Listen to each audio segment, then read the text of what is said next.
Hi, welcome back to Burning River Bushcraft. While I'm waiting for my meal to rehydrate, let's talk knives.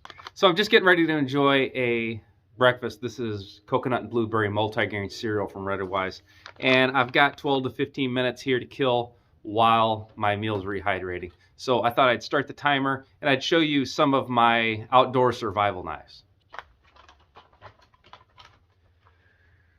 So I have fairly standard views on a survival knife and the types of knives I use for wood crafting and for being outdoors. And this is not a military style survival knife. This is not an urban survival knife. This is just a knife that I have with me when I'm out in the woods doing my thing. So this is going to be used for food prep. This is going to be used for bush crafting and making traps and carving. So this is what I do to enjoy myself in the woods. Now, any knife I carry in the woods has the chance to be used in a true emergency situation. And the difference between an emergency situation and real survival is if you don't do something real soon, you could die from that. So that's really nothing to mess around with. So you can play games and carry different knives and try to get as big a knife as you can and try to get as small a knife as you can. And I do that sometimes to entertain myself, but you have to have enough trust and skill using any type of blade like that you're just happy with it. So first off, I'm going to show you what I carry and what my ideal knife is. So I'm a fan of neck carry, and Morse Kahansky did it, so Morse is awesome, so I kind of think it's cool too. One reason I neck carry, especially this time of year in the fall, this is November, with a hood on you don't feel this weight at all. This is a wider strap, so again, I don't feel that much weight. In the summertime, sometimes if I'm wearing shorts, I don't always have a belt on. I also have the ability to put this knife under my shirt, so that's kind of a big deal in the areas I hang out in, because a lot of the parks you're just not allowed to carry a knife in. The first thing you're going to do is hassle you and ask if you're carving into trees and silly things like that. So I do neck carry. A lot of these knives are set up to neck carry. If I'm doing any hardcore wilderness stuff, I'm going to have a knife on my hip. So on some of my bigger trips, if there's the chance of needing a knife and being in an actual true emergency goes up, the more likely you are to see a knife on my hip. But because I enjoy neck carry, this is the Skookum Bush tool. This is Moore's knife. So this was inspired by Moore's. Rod Garcia makes these. These are pretty freaking hard to get. But this is about my ideal knife. It's got a nice sheath system to it. And as far as a blade, this is about the width of your hand plus a little bit. So this is around a 4-inch blade. Anything in a 4 to 6-inch blade length, I'm good with. So I don't necessarily always have to have a 6-inch knife or always have to have a 5-inch knife. I will go up or down, kind of dependent on my need at the time. So the Skookum's got an awesome handle. So that's going to be one of the first things when you pick up a knife. You're just going to hold on to it and like, does this thing feel good? You should be practicing with this knife. So you should be carving all the time. When you're in camp, you should be bushcrafting different tasks. You want to have and develop these skills before you actually need them in an emergency. So it's got a swept blade. It's got a nice tip. So this is my ideal knife right here. I carry a lot of other ones, but they're all very, very similar.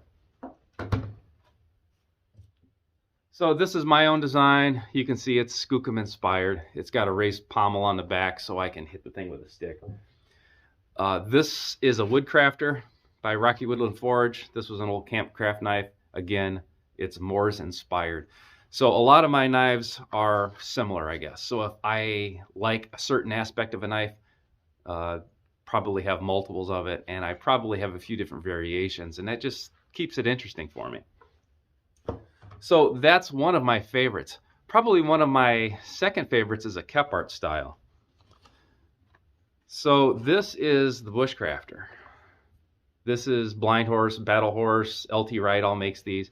And what's cool about this one, again, it's about the same size. So again, if I'm using any of these, it doesn't matter to me. I am into just being able to use any tool I've got. I do prefer some over others, but I can get by with it. So the blade is almost the same. These are all high carbon steel. These are all full tang, so the blade goes all the way through the handle. Most all my knives have on a Micarta scale because I hit them pretty good. This one's been thumped on the back, and it's no worse for wear. But again, very, very comfortable knife. And I've got variations to that. This is nearly the same knife. This is a Bushcrafter HC. And the difference is in the steel and in the thickness. So this one is 01 tool steel. I think it's an 8-inch thick. This one, I'm not sure what the thickness is on that. I don't recall. And it's 1095. But other than that, the blades are identical, the knives are identical. So when I grab one, it doesn't matter to me. I don't really care. If this one, I just used it and it's dull, I'll grab this one and sharpen this one up later. So that's just kind of how I roll with this. Now the thinner knife works great in a neck sheath. I like less weight, even though this leather sheath is probably heavier than a lot of the factory sheath. It's just something that works for me. So if you like a knife, like I just said, if you like it, you've probably got variations. Well, this is kind of like a one-tool option. So this is what most people would think of as more of a survival knife. And if we look at the knives, again, exact same blade shape. This is a Campcraft style blade. This is a 5-inch blade. So that would put this at about a 3, or I'm sorry, this is a 4-inch, maybe just the shade under 4 inches. And this is 3/16 steel. So we see how much heavier this is. Now, if you had to just beat on a knife all day long for fun, or in an emergency, you didn't have any other tools with you, obviously the thicker knife is going to hold up better. It's going to have a better chance of not breaking. But I'm really, really hard on my knives, and I never really broke one, even trying to be honest. Chip knives, yeah, I've chipped knives before, but I've never really broke one. So I've kind of gone away from these thicker knives, these 3/16 blades. But again, you see the similar properties. You're seeing full tang, you're seeing high carbon steel. It's easy to maintain in the field. So this is a pretty cool one. This is about the top end of the Bushcraft style knife. So this is a very, very similar knife. This is an Essie. This is a PR4, I think they call it. So got that Campcraft blade shape to it. Very, very slender scales on this. So if you see the two blades, this is a little bit better to carry. This is a little bit better to use around the woods. So if you're more into the hiking or high country hunting, maybe a lighter knife like this would be an option. But there's a lot of different ways to save weight. Remember, this knife here is pretty thin stock.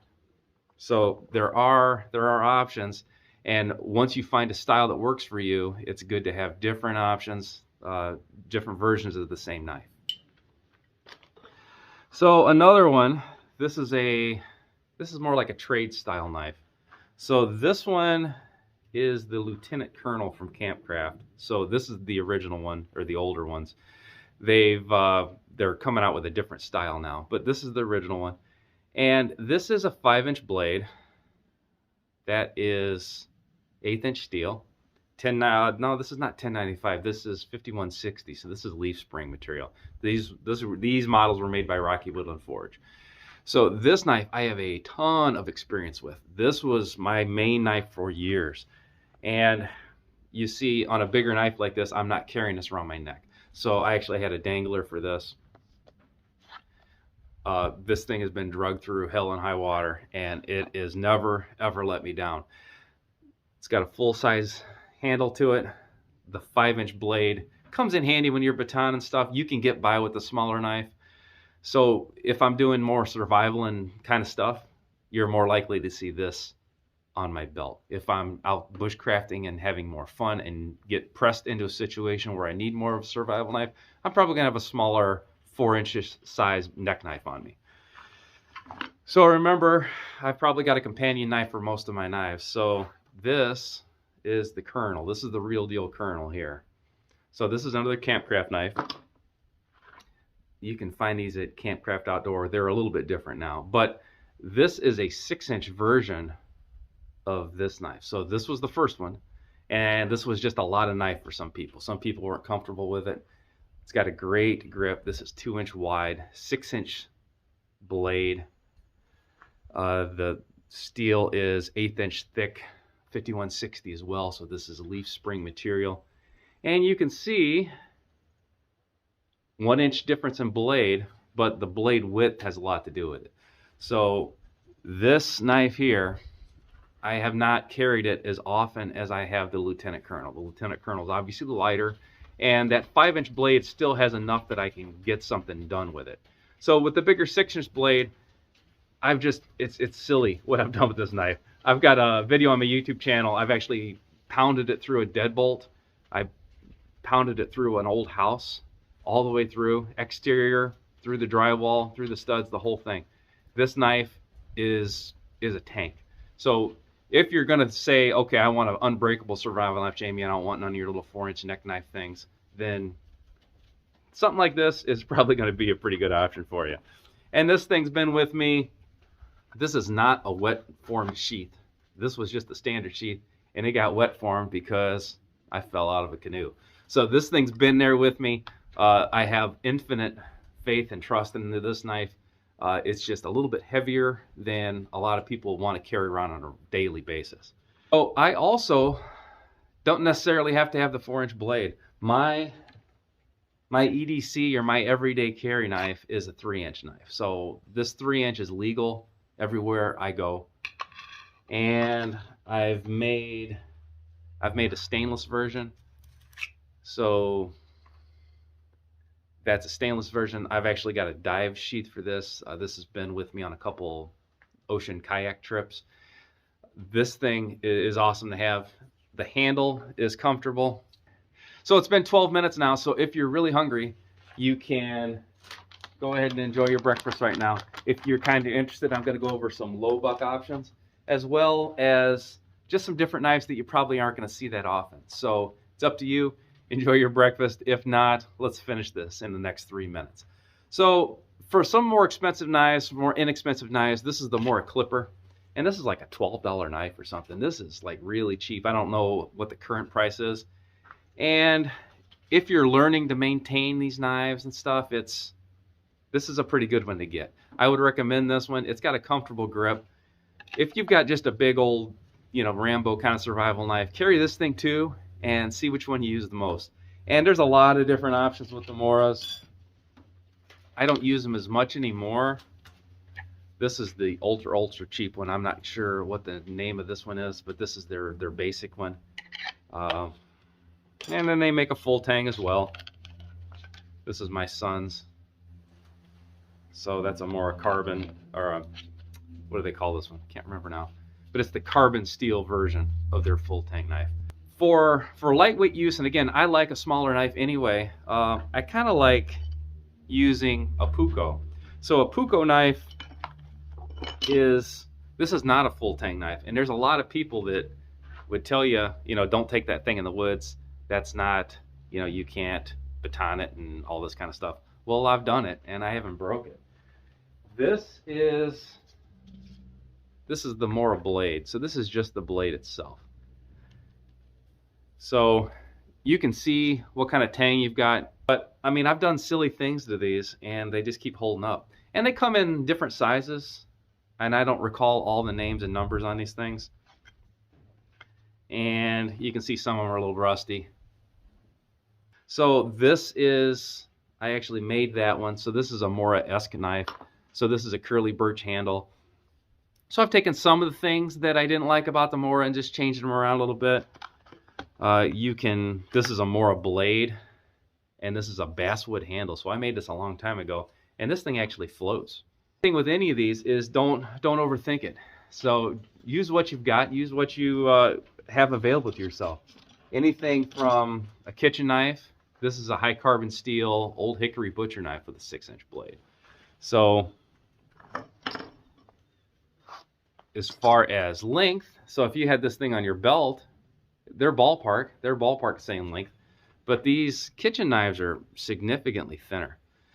Again, if you're treating your knives properly, I've never really broke one. I've never really had an issue with one, and it's a lot lighter. So find what's comfortable to you and just make it work. So time's up. Let's go ahead and enjoy our breakfast, and hopefully you learned something with this. This is like a little lunch and learn. If this is something you enjoy, go ahead and leave me a comment, and maybe we can get back and do more of these later.